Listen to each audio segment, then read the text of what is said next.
Si Nico, tiniis niya yung sakit. Grabe, kung makikita niyo yung itsura niya, naiiyak na siya sa sobrang sakit. Inisip niya na one shot lang ito. Kami din na pinaalala sa kanya kung para saan itong ginagawa niya. At matapos ang ilang araw ng cheerleader training, may sorpresa ang coaches sa Dream Team. Close your eyes, close your eyes.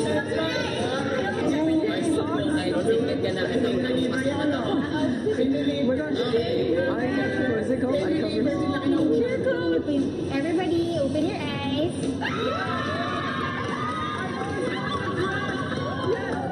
Nung pagkita na nga namin, finally, costume na. Sobrang exciting at excited kami lahat. Isa-isang binigay ng coaches ang cheer uniform sa housemates. Itong uniform na to, para sa tao na hindi nyo ini-expect na mag-lead sa inyo, but who did a really good job and stepped up and who showed her commitment as the team captain of the team.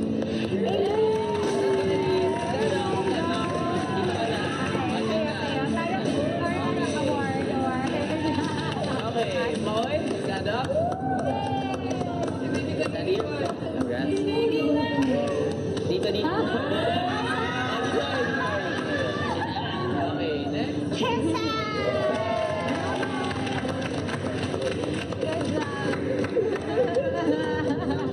Yung next, isa rin siyang matibay na foundation ninyo sa activity na to.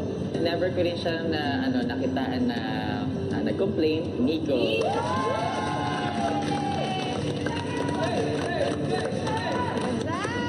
Masaya yung pakiramdam namin kasi nakita namin kung gaano sila nagtrabaho, kung gaano sila dedicated. Hindi sila nagko-complain talaga. Kahit pagod na po sila.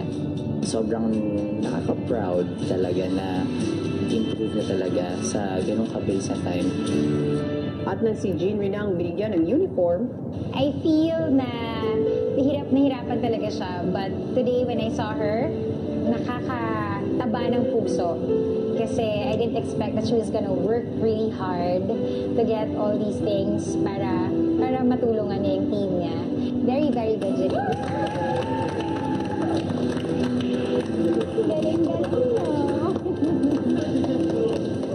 at nang nakuha na ng lahat ang kanilang uniforms, agad nagpalit ang housemates para sa kanilang huling ensayo.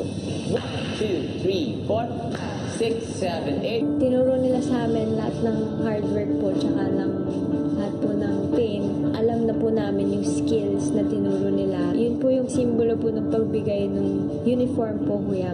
Name of a perfect routine tonight before you go to sleep. Sana makita namin yun talaga bukas ninyo. Yung effort, yung as in, the natural glow of a cheerleader din. Talaga. 1, 2, 3! Dream Team, Let's go, Dream Team, go! Susunod, that's my baby. A-I-D-E-N-I-D-E-N.